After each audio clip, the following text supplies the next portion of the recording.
ചിത്രത്തിലെ പുത്തൻ സ്റ്റോറിയിലേക്ക് ഏവർക്കും സ്വാഗതം. ഈ സ്റ്റോറി ഇഷ്ടപ്പെടുവാണെങ്കിൽ സബ്സ്ക്രൈബ് ചെയ്യണേ, അതുപോലെ തന്നെ ലൈക്ക് ചെയ്യാനും ഹൈപ്പ് ചെയ്യാനും മറക്കല്ലേ. അങ്ങനെ വാസവൻ പറഞ്ഞ് മാഷിനെയും കമലമ്മയും വിട്ടയക്കുകയാണ്. പുറത്തേക്ക് വരുന്ന മാഷും കമലമ്മയും വാസവന് നന്ദിയോടെ കൈകൂപ്പുന്നുണ്ട്. അപ്പോൾ വാസവൻ പറയാണ്, ഞാൻ വിക്രത്തെ തെറ്റിദ്ധരിച്ചാണ്, വിക്രമല്ല ഈ കുറ്റം ചെയ്തതെന്ന് എനിക്കിപ്പോൾ ഒരു വിശ്വാസമുണ്ട്. എനിക്ക് ഏറ്റവും വിശ്വാസമുള്ള ഒരാളാണ് എന്നോട് ഈ കാര്യം പറഞ്ഞത്. എന്നെങ്കിലും നിങ്ങളുടെ മോനും അവൻ്റെ ഭാര്യയും കൂടെ ആ കുട്ടിയെ വഞ്ചിച്ചത് ഞാൻ അറിഞ്ഞാൽ, ആ കുട്ടിയുടെ വിശ്വാസം തെറ്റാണെന്ന് ഞാൻ അറിഞ്ഞാൽ പിന്നെ വിക്രം ജീവനോടെ ഇരിക്കത്തില്ല എന്ന് പറയണം. അപ്പോൾ മാഷ് പറയാണ്, എൻ്റെ മോൻ പല അടിക്കും തല്ലിനും ഒക്കെ പോയിട്ടുണ്ട്, പക്ഷേ ഇന്ന് വരെ ആരെയും കൊന്നിട്ടില്ല, അവന് കൊല്ലാൻ പറ്റത്തില്ല എന്ന് പറയണം. അപ്പോൾ വാസവൻ പറയാണ്, എന്തായാലും വിക്രം കുറേ നാളൊന്നും ഒളിച്ചിരിക്കത്തില്ല, അവൻ എന്നായാലും പുറത്ത് വരും, കാരണം അവൻ്റെ നിരപരാധിത്വം തെളിയിക്കേണ്ടത് അവൻ്റെ ആവശ്യമാണ് എന്ന് വാസവൻ പറയുന്നുണ്ട്. അങ്ങനെ അവർ രണ്ടുപേരും യാത്ര പറഞ്ഞ് പോവുകയാണ് മാഷും കമലാമ്മയും. അതിനുശേഷം വിക്രത്തെയാണ് കാണിക്കുന്നത്. വിക്രമാണെങ്കിൽ കടയിൽ സാധനമൊക്കെ വാങ്ങിക്കാൻ വരികയാണ്. അങ്ങനെ കുറേ ലിസ്റ്റൊക്കെ കടക്കാരൻ്റെ കൊടുക്കുന്നുണ്ട്. ഇതെല്ലാം എടുത്ത് ഇപ്പം തരാം എന്ന് പറയുന്നുണ്ട് അയാൾ. എന്നിട്ട് ചോദിക്കുകയാണ്, ഇവിടെ തന്നെ അങ്ങ് താമസിക്കാൻ തീരുമാനിച്ചോ എന്ന് ചോദിക്കുകയാണ്. അപ്പം വിക്രം ആണെന്നൊക്കെ പറയുന്നുണ്ട്. അങ്ങനെ അവിടെ കുറേ ആൾക്കാരൊക്കെ വന്ന് സാധനമൊക്കെ വാങ്ങിക്കുന്നുണ്ട്. വിക്രത്തായിട്ട് കുറേ കുശലങ്ങളൊക്കെ പറയുന്നുണ്ട്. എവിടെ ഇപ്പം താമസിക്കുന്നത് എന്നൊക്കെ ചോദിക്കുന്നുണ്ട്. അപ്പം തേയിലത്തോട്ടത്തിൻ്റെ ഇടയ്ക്കുള്ള വീട്ടിലാണെന്നൊക്കെ പറയുന്നുണ്ട്. അപ്പോൾ കടക്കാരൻ പറയാണ്, ഗീവർഗീസ് പലരെയും സഹായിച്ചിട്ടുണ്ട്, എല്ലാവരും അവസാനം ഓരോ പണിയും അവന് കൊടുത്തിട്ടുണ്ടെന്നൊക്കെ പറയുന്നുണ്ട്. അപ്പോൾ വിക്രത്തിനൊരു വിഷമമൊക്കെ ആവുന്നുണ്ട്. എന്നിട്ടും അവൻ പഠിച്ചിട്ടില്ല എന്നൊക്കെ ഗീവർഗീസിനെ കുറിച്ച് അവിടെ കടക്കാരൻ പറയുന്നുണ്ട്. അപ്പോൾ അവിടെ നിന്നൊരാൾ പറയാണ്, നിങ്ങളങ്ങനെ ചെയ്യുമെന്നല്ല പറഞ്ഞത്, ഇയാൾ എന്താണ് ഇങ്ങനെ പറയുന്നതെന്ന് ചോദിച്ചിട്ട് കടക്കാരനെ വഴക്ക് പറയുന്നുണ്ട്. അപ്പോഴാണ് ഒരു ഓട്ടോക്കാരൻ അങ്ങോട്ട് വരുന്നത്. അയാളും സാധനം വാങ്ങിക്കാൻ വരികയാണ്. അപ്പോൾ പെട്ടെന്ന് വിക്രത്തെ കണ്ടപ്പം ചോദിക്കുന്നുണ്ട്, എവിടെ കണ്ടിട്ടുണ്ടല്ലോ, എന്തെങ്കിലും സിനിമയിൽ അഭിനയിച്ചിട്ടുണ്ടോ അല്ലെങ്കിൽ ഷോർട്ട് ഫിലിമിൽ അഭിനയിച്ചിട്ടുണ്ടോ എന്നൊക്കെ ചോദിക്കുന്നുണ്ട്. അപ്പോൾ വിക്രം പറയാണ്, ഇല്ല, പക്ഷെ ഞാൻ എവിടെയോ കണ്ടിട്ടുണ്ടെന്ന് പറയുകയാണ്.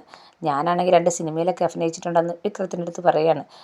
ജൂനിയർ ആർട്ടിസ്റ്റായിട്ട് അഭിനയിച്ചിട്ടുണ്ടെന്നൊക്കെ പറയുന്നുണ്ട്. അങ്ങനെ വിക്രം അയാളുമായിട്ട് പരിചയപ്പെടുന്നുണ്ട്. പക്ഷെ ഞാൻ തന്നെ എവിടെയോ കണ്ടിട്ടുണ്ടെന്ന് ആ ഓട്ടോക്കാരൻ വീണ്ടും പറയുകയാണ്. അയാളൊരു സംശയത്തോടെയാണ് പോകുന്നത്. അങ്ങനെ സാധനമൊക്കെ എടുത്ത് വെച്ചപ്പോഴത്തേക്ക് ആ ഓട്ടോക്കാരൻ അങ്ങ് പോകുമ്പോഴും അയാൾക്കൊരു സംശയത്തോടെ തന്നെയാണ് വിക്രത്തെ നോക്കുന്നത്. അങ്ങനെ വിക്രം സാധനമൊക്കെ വാങ്ങിച്ച് വീട്ടിലേക്ക് വരികയാണ്. അപ്പോൾ വേദ അവിടെയൊക്കെ വീടൊക്കെ വൃത്തിയാക്കുകയാണ്.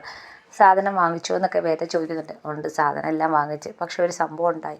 അങ്ങനെ ഓട്ടോക്കാരൻ സംശയത്തോടെ നോക്കിയ കാര്യവും ഇങ്ങനെ ചോദിച്ച കാര്യമൊക്കെ വേദ എടുത്ത് പറയാണ്. അപ്പോൾ വേദ പറയാണ്, അയാൾ ഈ നാട് വിട്ട് വല്ലാട്ട് പുറത്ത് പോയിട്ടില്ലെന്നല്ലേ പറഞ്ഞത്, അപ്പം നമ്മൾക്കിങ്ങനെ ഒരു സംശയം ഉണ്ടായതുകൊണ്ട് നമുക്കിങ്ങനെ എല്ലാവരും ഒരു സംശയം തോന്നുക, അവർ നമ്മളെ സംശയിക്കുകയാണോ എന്നൊരു തോന്നൽ നമുക്കുണ്ടാവും എന്ന് വേദ വിക്രത്തെ പറഞ്ഞു കൊടുക്കുകയാണ്. കുഴപ്പമൊന്നുമില്ല എന്ന് വേദ വിക്രത്തിനോട് പറയാണ്. അതുകൊണ്ട് ടെൻഷനൊന്നും അടിക്കണ്ട എന്ന് പറയാണ്. അപ്പോൾ അനിയൻകുട്ടൻ എന്തെന്ന് ചോദിക്കുകയാണ്. അനിയൻകുട്ടനകത്തുണ്ട്, ഞാനൊരു ചായ ഇട്ട് കൊടുത്തായിരുന്നു, പക്ഷേ കൊടുത്തപ്പോൾ വേണ്ടാന്നാണ് പറഞ്ഞത്, പുറത്തേക്ക് ഇങ്ങനെ നോക്കിയിരിക്കുകയാണ്. കുറച്ച് നേരം കഴിഞ്ഞ് ഞാൻ നോക്കിയപ്പോഴത്തേക്ക് ആ ചായ എടുത്ത് കുടിക്കുന്നുണ്ട്. അപ്പോൾ വിക്രം പറയാണ്, അത് നല്ലൊരു സൂചനയാണല്ലോ എന്നും പറഞ്ഞ് അവരിങ്ങനെ കാര്യങ്ങളൊക്കെ പറഞ്ഞുകൊണ്ടിരിക്കുമ്പോഴാണ് നമ്മുടെ ഗീവർഗീസും ഭാര്യയും കൂടെ വരുന്നത്. അപ്പോൾ രണ്ടുപേരും കൂടെ അങ്ങോട്ട് വന്നിട്ട് ഗീവർഗീസ് തൻ്റെ ഭാര്യയെ പരിചയപ്പെടുത്തി കൊടുക്കുന്നുണ്ട്. നിങ്ങളെ ഒന്ന് കാണണമെന്ന് പറഞ്ഞ് നിങ്ങളുടെ കാര്യങ്ങളൊക്കെ പറഞ്ഞ്, അപ്പം പ്രേമിച്ച് സ്നേഹിച്ച് ഒളിച്ചോടി വന്നവരാണെന്നാണ് ഞാൻ പറഞ്ഞതെന്നുള്ള കാര്യം ഗീവർഗീസ് പറയുകയാണ്. അപ്പോൾ അവർക്ക് നിങ്ങളെ ഒന്ന് കാണണമെന്ന്, ഇവളൊരു പ്രേമരോഗിയാണ്, ഇവർക്ക് എപ്പോഴും പ്രേമിക്കുന്ന സീരിയൽ കാണാനും മാത്രമല്ല അങ്ങനെയുള്ള നോവൽ വായിക്കാനൊക്കെ ഭയങ്കര ഇഷ്ടം, അതുകൊണ്ട് പ്രേമിക്കുന്നവർ ഇവർക്ക് ഭയങ്കര ഇഷ്ടമാണെന്ന് പറയാണ്. അപ്പോഴത്തേക്ക് ഗീവർഗീസിൻ്റെ ഭാര്യ പറയാണ്, അങ്ങനെയുള്ളവർക്ക് സങ്കടമില്ല, സങ്കടം ഉണ്ടെങ്കിൽ മനസ്സിൽ സങ്കടം ഉണ്ടെങ്കിൽ അവർക്ക് പ്രേമിക്കാൻ പറ്റുമോ, ഒരിക്കലും ഇല്ല, അപ്പോൾ അത്രയും സന്തോഷമായിട്ട് ഇരിക്കുന്നവരാണ് പ്രേമിക്കുന്നത്, പിന്നെ സന്തോഷമായിട്ടിരിക്കുന്നവരെ കാണാൻ നല്ല കാര്യമല്ലേ എന്നൊക്കെ പറയുന്നുണ്ട് ഗീവർഗീസിൻ്റെ ഭാര്യ. എന്നിട്ട് വേദയെടുത്ത് ചോദിക്കുന്നുണ്ട്, ഞാൻ പറഞ്ഞ സത്യമല്ലേ, സന്തോഷമായിട്ടിരിക്കുന്നവരല്ലേ പ്രേമിക്കത്തുള്ളൂ എന്നൊക്കെ ചോദിക്കുകയാണ് വേദയെടുത്ത്. അവർ രണ്ടുപേരും കുറേ കാര്യങ്ങളൊക്കെ സംസാരിക്കുന്നുണ്ട്. എന്നിട്ട് പറയുകയാണ്, തേയില നുള്ളാൻ ഒരാളെ ആവശ്യമുണ്ടെന്ന് ഗീവർഗീസ് വിക്രത്തിൻ്റെ അടുത്ത് പറയാണ്. ജോലിയുടെ കാര്യം ഞാൻ പറഞ്ഞപ്പം പള്ളിയിലൊക്കെ ഇടയ്ക്കിടയ്ക്കല്ലേ ജോലിയുള്ളൂ, അപ്പം തേയില നുള്ളാൻ ആരെങ്കിലും കിട്ടുമെന്ന് ചോദിച്ചപ്പം ഞാൻ നിങ്ങളുടെ കാര്യം പറഞ്ഞു, അപ്പം അങ്ങനെ ആ കാര്യം കൂടെ പറയാനാണ് ഞങ്ങൾ വന്ന് എന്ന് ഗീവർഗീസ് വിക്രത്തിൻ്റെ അടുത്ത് പറയാണ്.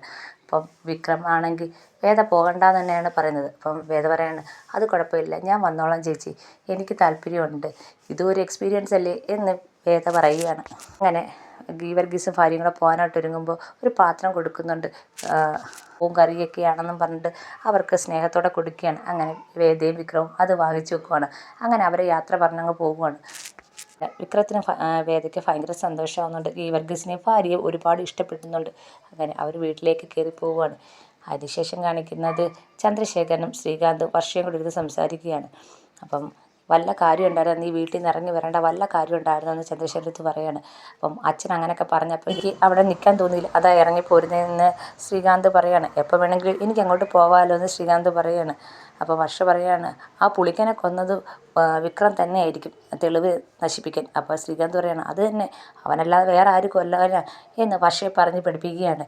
ശ്രീകാന്ത് ചന്ദ്രശേഖരനും കൂടെ വർഷയെടുത്ത് പുളിക്കനെ കൊന്നത് വിക്രം തന്നെയാണ്, തെളിവ് നശിപ്പിക്കാനാണെന്ന് പറഞ്ഞു വെക്കുവാണ്. എന്നിട്ട് ശ്രീകാന്ത് പറയാണ്, എനിക്കൊരു ചായ വേണം, നീ പോയി ചായ എടുത്തിട്ട് വാ എന്ന് പറഞ്ഞിട്ട് വർഷയെ പറഞ്ഞു വിടുകയാണ്.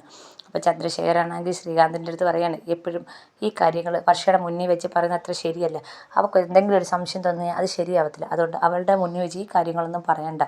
പിന്നെ വിക്രം ഈ മാറി നിൽക്കുന്നത് വെറുതെയൊന്നുമല്ല, ഇത്രയും ദിവസം നിങ്ങളുടെ വീട്ടിൽ അവൻ ഇരുന്നിട്ട് പോലും നമ്മളാരും കണ്ടുപിടിച്ചില്ല അവളുടെ ഒരു ബുദ്ധിയെ, നമ്മൾ അവളെ അങ്ങനെ ചെറുതാക്കി കാണിക്കണ്ട. പിന്നെ ഇപ്പം അവർ മാറി നിൽക്കുന്നത് ഈ കേസിൽ നിന്ന് വിക്രത്തെ പുഷ്പം പോലെ രക്ഷപ്പെടുത്താൻ പറ്റുമെന്ന് അവർക്ക് നന്നായിട്ട് അറിയാം, വേറെ എന്തോ ആണ് അവരുടെ ഉദ്ദേശം.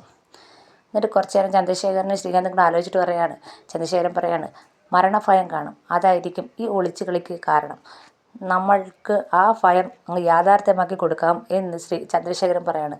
അവനെ കൊല്ലണം, അവൻ ഇനി പുറത്ത് വരല്, ഇപ്പം തന്നെ അവർക്ക് മരണഭയമുണ്ട്, ആ ഭയം അങ്ങ് യാഥാർത്ഥ്യമാക്കി കൊടുക്കണമെന്ന് ചന്ദ്രശേഖരൻ ശ്രീകാന്തിൻ്റെ അടുത്ത് പറയാണ്.